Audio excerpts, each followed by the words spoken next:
Back to Godhead greater than featured more than divine culture. Back to Godhead Volume 68, August 1974 by His Divine Grace A.C. Bhaktivedanta Swami Prabhupada. There is a misconception that the Krishna consciousness movement represents the Hindu religion.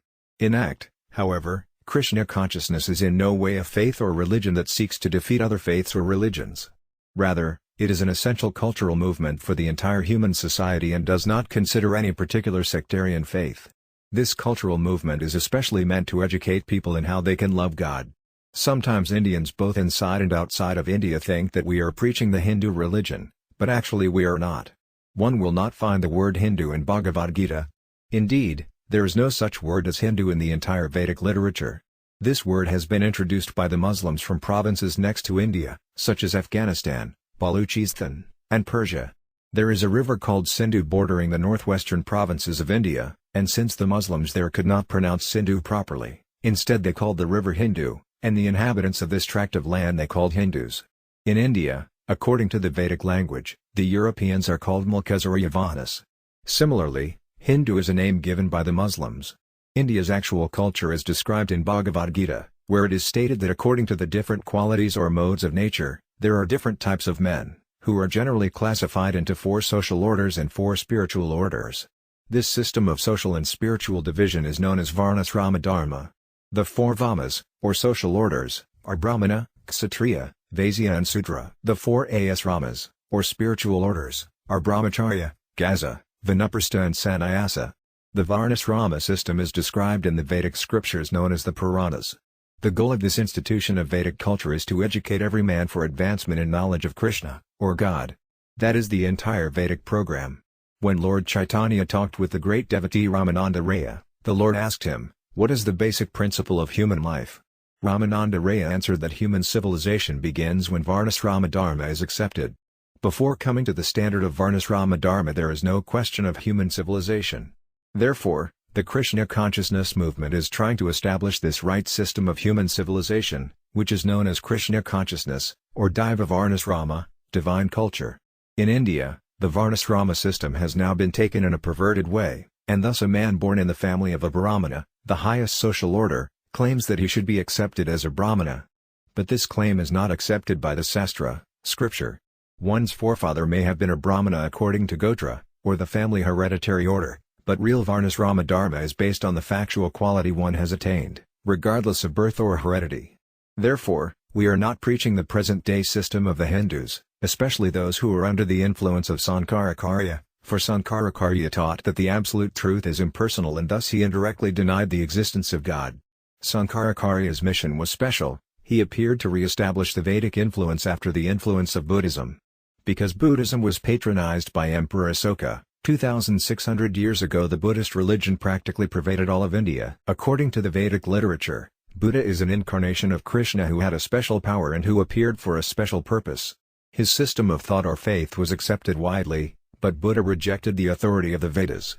While Buddhism was spreading, the Vedic culture was stopped both in India and in other places.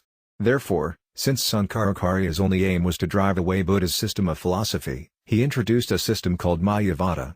Strictly speaking, Mayavada philosophy is atheism, for it is a process in which one imagines that there is God. This Mayavada system of philosophy has been existing since time immemorial. The present Indian system of religion or culture is based on the Mayavada philosophy of Sankaracharya, which is a compromise with Buddhist philosophy. According to Mayavada philosophy there actually is no God, or if God exists, he is impersonal and all-pervading and can therefore be imagined in any form. This conclusion is not in accord with the Vedic literature. That literature names many demigods who are worshipped for different purposes, but in every case the Supreme Lord, the personality of Godhead Vishnu, is accepted as the supreme controller. That is real Vedic culture. The philosophy of Krishna consciousness does not deny the existence of God and the demigods, but Mayavada philosophy denies both. It maintains that neither the demigods nor God exists. For the Mayavadis, ultimately all is zero. They say that one may imagine any authority, whether Vishnu, Durga, Lord Shiva or the sun god, because these are the demigods generally worshipped in society. But the Mayavada philosophy does not in fact accept the existence of any of them. The Mayavadis say that because one cannot concentrate one's mind on the impersonal Brahman, one may therefore imagine any of these forms. This is a new system, called Pankapasana. It was introduced by Sankaracharya, But Bhagavad Gita does not teach such doctrines, and therefore they are not authoritative. Bhagavad Gita accepts the existence of the demigods. The demigods are described in the Vedas, and one cannot deny their existence, but they are not to be understood or worshipped according to the way of Sankarakarya. The worship of demigods is rejected in Bhagavad Gita. The Gita clearly states, Kama istais dharadjnana prapadyantnyadi vadatam tam niyamam asaya prakrityanayatasvaya. Those whose minds are distorted by material desires surrender unto demigods and follow the particular rules and regulations of worship according to their own natures. BG 7.20. Furthermore, in the second chapter of the Gita, verse 44, Lord Krishna states, Bhagesvarya prasaktanam taya partasitesam vyavashayatmaka buddhisam adhau naviyate. In the minds of those who are too attached to sense enjoyment and material opulence, and who were bewildered by such things, the resolute determination for devotional service does not take place. Those who are pursuing the various demigods have been described as Radhajnana, which means those who have lost their senses. That is also further explained in Bhagavad Gita, chapter 7, verse 23. And tavitu phalam tesam tad bhavati alpamedasam devan deva yajoyandi mad bhakti yandi mam api. Men of small intelligence worship the demigods, and their fruits are limited and temporary. Those who worship the demigods go to the planets of the demigods, but my devotees reach my supreme abode. The rewards given by the demigods are temporary because any material facility must act in connection with the temporary body. Whatever material facilities one gets, whether by modern scientific methods or by deriving benedictions from the demigods, will be finished with the body. But spiritual advancement will never be finished. People should not think that we are preaching a system of religion. No. We are simply preaching how to love God. There are many theories about the existence of God. The atheist, for example, will never believe in God. Atheists like Professor Jacques Monod, who won the Nobel Prize, declare that everything is chance, a theory already put forward long ago by atheistic philosophers of India such as Carvaka. Then other philosophies, such as Karma Mimamsa philosophy, accept that if one goes on doing his work nicely and honestly, automatically the result will come, without need for one to refer to God. For evidence, the proponents of such theories cite the argument that if one is diseased with an infection and takes medicine to counteract it, the disease will be neutralized. But our argument in this connection is that even if one gives a man the best medicine, he still may die. The results are not always predictable. Therefore, there is a higher authority, Divanetrina, a supreme director. Otherwise, how is it that the son of a rich and pious man becomes a hippie in the street, or that a man who works very hard and becomes rich is told by his doctor, now you may not eat any food, but only barley water?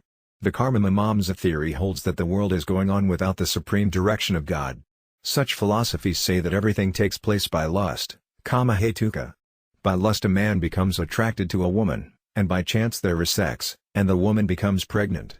There is actually no plan to make the woman pregnant, but by natural sequence when a man and a woman unite, a result is produced. The atheistic theory, which is described in the 16th chapter of Bhagavad Gita as asuric, or demoniac, is that actually everything is going on in this way, because of chance resulting from natural attraction. This demoniac theory supports the idea that if one wants to avoid children, he may use a contraceptive method. Actually, however, there is a great plan for everything, the Vedic plan.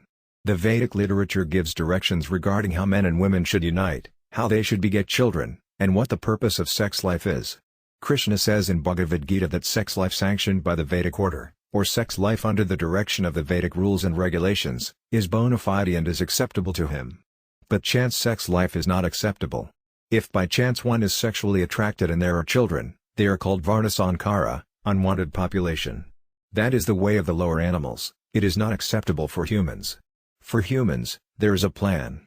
We cannot accept the theory that there is no plan for human life, or that everything is born of chance and material necessity. Sankarakarya's theory that there is no God and that one can go on with his work and imagine God in any form just to keep peace and tranquility in society is also more or less based on this idea of chance and necessity.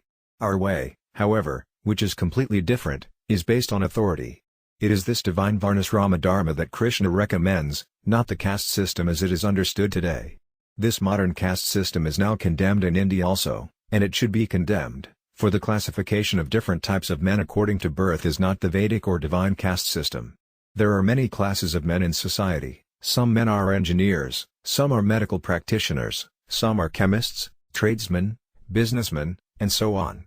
These varieties of classes are not to be determined by birth, however, but by quality.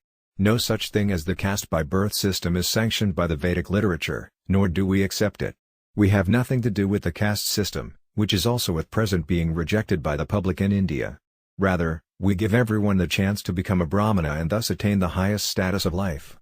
Because at the present moment there is a scarcity of Brahmanas, spiritual guides, and Kshatriyas, administrative men, and because the entire world is being ruled by Sudras, or men of the manual labor class, there are many discrepancies in society. It is to mitigate all these discrepancies that we have taken to this Krishna consciousness movement.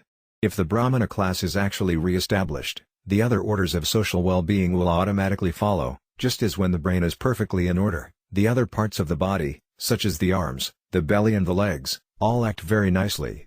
The ultimate goal of this movement is to educate people in how to love God. Chaitanya Mahaprabhu approves the conclusion that the highest perfection of human life is to learn how to love God.